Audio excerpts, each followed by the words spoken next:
Olá, pessoas, meus caros estudantes, estamos de volta. Eu sou o professor Francisco Rocha e com vocês vamos continuar então tratando da nossa matéria na parte de física, de ciências da natureza de forma geral. Aula passada, eu e vocês pudemos entender um pouco do movimento dos corpos, inclusive a causa deles. Por isso, eu mostrei para vocês duas das três leis de Newton, tá? Que é a lei da inércia, e você ficou sabendo que ela acontece toda vez que a força resultante, força líquida sobre um corpo, ela for igual a zero, o corpo então tende a ficar parado ou mantém o seu estado de movimento retilíneo e uniforme, ou seja, a velocidade dele não muda. A segunda das leis de Newton, ela fala inclusive da equação fundamental da dinâmica, vincula força com a aceleração. O único jeito de você, então, mudar a velocidade de um corpo é se você aplicar uma força diferente de zero, né? Uma força resultante diferente de zero nesse corpo. Estou aqui para vocês para continuarmos, porque dentre as forças tem uma força muito especial que eu e vocês estamos acostumados, não é? Mas que a gente às vezes não para poder refletir sobre ela. Por isso, sem mais delongas, olha aqui na tela. A ideia, então, agora é a gente ainda continuar falando de força, interação entre essas forças aí, essa é a nossa segunda parte. Bom, a força que eu queria mostrar para vocês hoje é exatamente o que a gente chama de força gravitacional, ou comumente dito, força-peso, tá? O que seria a força-peso para nós? A força-peso seria, então, aquela força de atração que a Terra faz sobre os corpos que estão sujeitos à gravidade do planeta. Existem alguns detalhes que a gente precisa aqui diferenciar entre mim e vocês. Primeiro, existe peso, isso é uma força. Segundo, existe massa dos corpos. Embora peso e massa estejam relacionados, essas duas coisas são grandezas físicas diferentes.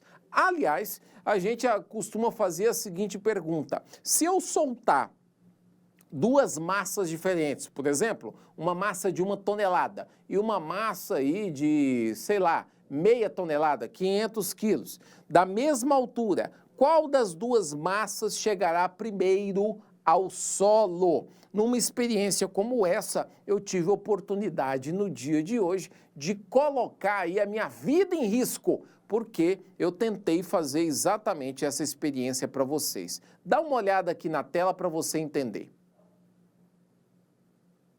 Bom, então, essa experiência, embora tenha a figurinha do Newton, provavelmente quem fez ela pela primeira vez foi um outro cientista chamado de Galileu Galilei. Tá? Ele veio antes, inclusive, de Newton e fez uma experiência parecida com essa que nós vamos te mostrar a partir da Torre de Pisa, soltando várias massas ao mesmo tempo, para tentar comprovar a questão da aceleração da gravidade. Tendo em vista isso, então, fica com a experiência e a gente vai conversando à medida que ela estiver rodando. Vamos lá! Muito bem. Primeiro você percebe, eu soltei aí um caderno e uma folha de papel aberta. Perceba no trajeto do caderno e a folha de papel aberta que o caderno, que tem uma massa maior, não é? Ele atingiu o solo mais rapidamente do que a folha de papel, que tem uma massa menor nesse caso, tá? Entretanto, isso só aconteceu porque o papel, nesse caso, ele está aberto e fica sujeito a uma outra força, chamada de força de arrasto ou força de resistência do ar, tá? Entretanto, o que Galileu quis provar é que a aceleração da gravidade, nesse caso, ela acontece tanto para o caderno quanto para o papel do mesmo jeito. Portanto, se eu tirar a resistência do ar do papel, se Galileu estiver certo, tanto o caderno quanto o papel, independentemente das suas massas, eles vão chegar ao solo ao mesmo tempo, né? Então dá uma olhada agora, se eu amassar o papel, o que acontece? Dá uma olhada aí. Amassando então o papel, olha só a trajetória que vai acontecer com o papel agora amassado. eu amassei para vocês, não mudei a massa do papel, só o formato, tá? E vou soltar os dois da mesma altura. Veja o que acontece. Percebeu? Portanto, o fato dos objetos aí chegarem ao solo não depende da massa, porque os dois estão sujeitos a uma mesma aceleração, que é a aceleração da gravidade. A gravidade, então, faz com que eles se precipitem, com que eles acelerem exatamente do mesmo jeito. Se eu tiver uma pena e tiver uma bigorna, ou tiver uma, sei lá, uma bola de boliche, tanto a pena quanto a bola de boliche vão atingir o solo na mesma hora, desde que a resistência do ar não atrapalhe, tá? Se não atrapalhar, é exatamente isso que vai acontecer. Não importa a massa do objeto, a aceleração da gravidade vale para todos, tá? Portanto, eu falei para você, existe uma diferença entre peso e massa. E como é que eu consigo entender essa diferença? Olha aqui de novo na sua tela. Você consegue perceber exatamente definindo o peso, tá? O peso, senhoras e senhores, é exatamente a força que a Terra aplica para poder atrair os corpos próximos a ela. A gente vai simbolizar o peso pela letra P aqui. Usando a segunda lei de Newton, que é aquela que diz que força é igual a massa vezes aceleração, estou usando aqui módulo, eu tenho que a força que eu estou lidando é o peso, por isso que eu substituí esse F por P. M é a massa, ela não muda, tá? E A é a aceleração. Só que no caso, eu lido com a aceleração aqui da gravidade, tá? A aceleração da gravidade na Terra ao nível do mar tem um valor de 9,8 metros por segundo ao quadrado. A gente costuma arredondar esse valor, para facilitar a conta, para 10 metros por segundo ao quadrado, tá? Essa será a aceleração da gravidade. A gravidade, ela muda de acordo de onde você está. Muda com, por exemplo, a altura, não é? Que nós estamos. Entretanto, como a mudança é muito sutil, a gente vai admitir normalmente a gravidade valendo 10 metros por segundo ao quadrado em nossas contas, a não ser que o problema diga o contrário, tá? O fato é que a gente conclui que todos os corpos caem com a mesma aceleração, independentemente da massa, como eu acabei de demonstrar para você naquele experimento, naquele vídeo, tá? Perceba que peso e massa são grandezas realmente diferentes. Enquanto peso é a força com que a Terra, por exemplo, nos atrai, massa traduz a quantidade de matéria. O que significa isso, professor? Significa dizer que a minha massa aqui na Terra é a mesma massa que se eu estivesse lá na Lua, porque a minha quantidade de matéria é a mesma, se eu não engordar ou emagrecer. A minha massa vai ser a mesma em Júpiter, em Saturno, independentemente do planeta que você habita, tá?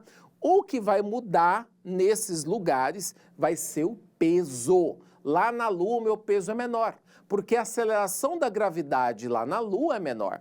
Em Júpiter, o meu peso é bem maior, porque a aceleração da gravidade lá em Júpiter é muito maior do que a aceleração aqui na Terra. A massa é invariável. Agora, o peso pode mudar dependendo de onde você está. Garantido, tá? E para a gente poder testar isso, vamos fazer aqui umas questões para a gente tentar, então, dirimir qualquer dúvida que possa restar a esse assunto. Aqui na tela comigo a primeira questão. Olha só essa questão aqui, veja. Um astronauta possui 700 newtons na superfície da Terra. Quando ele falou isso, ele falou o peso do astronauta na Terra, tá? Ué, professor, 700 newtons, mas eu nunca ouvi falar isso em peso quando eu vou na balança. É porque a balança mede sua massa. Um astronauta como esse tem uma massa de aproximadamente 70 quilogramas, tá? Que é os 700 newtons de força, a força com que a Terra atrai, tá? Bom, com a aceleração da gravidade na Terra valendo 10, né? Ao ir para a Lua, com aceleração da gravidade bem menor, 1,6 metros por segundo ao quadrado, o peso dessa pessoa na Lua vai ser quanto? Se na Terra o peso é 700, quanto que vai ser o peso na Lua. Muito bem. Para a gente poder determinar o peso na Lua, a gente precisa primeiro, tá? Primeiro aqui, determinar a massa desse astronauta. Quanto que vai ser a massa do astronauta? Usando a equação que o peso do astronauta aqui na Terra é igual à massa dele vezes a gravidade da Terra, eu posso substituir o seguinte. Ele disse que o peso é de 700 newtons. A massa é o que eu quero descobrir e a gravidade na Terra vale 10, tá? Esse 10 está multiplicando, eu posso passar para lá dividindo, ele passa dividindo. Então, a massa vai ser 700 dividido por 10. Simplificando esse zero com esse zero, eu tenho que a massa vai ser de 70 quilogramas. Ou seja, a massa do astronauta não muda, não varia. Mesmo que ele esteja em outra localidade, a massa sempre vai ser de 700 quilogramas. Então, agora nos cabe a decidir o peso dele na Lua. Olha, o peso, né, na Lua desse astronauta vai ser a massa dele, que não muda, vezes a gravidade lunar. O peso do astronauta lá na Lua vai ser a massa dele, que é os 70 quilos que nós descobrimos, né? 70 quilogramas, vezes a gravidade, a aceleração da gravidade na Lua, que é exatamente 1,6. 1,6 vezes 70 vai dar um peso aí de 112 newtons. Quer dizer que a Lua atrai o astronauta com uma força menor do que na Terra.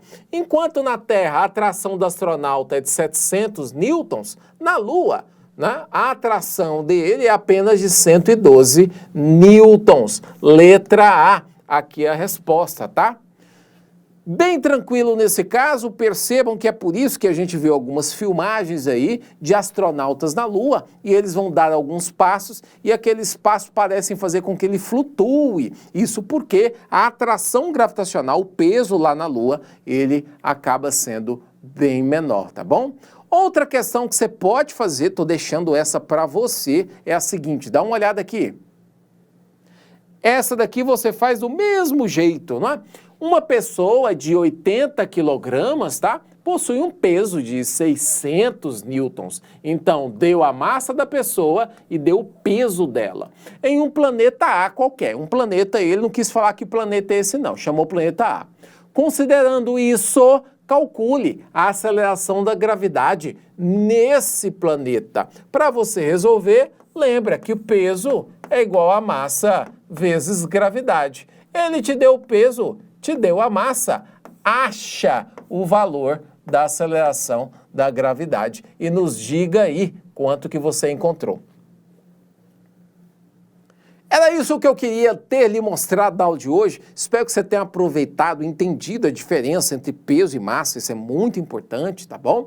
Na próxima aula, a gente vai dar continuidade a esses e demais assuntos. Professor Francisco fica aqui te agradecendo o carinho, a paciência e, como sempre, senhoras e senhores, tamo junto. Um abraço, até logo. Tchau, tchau.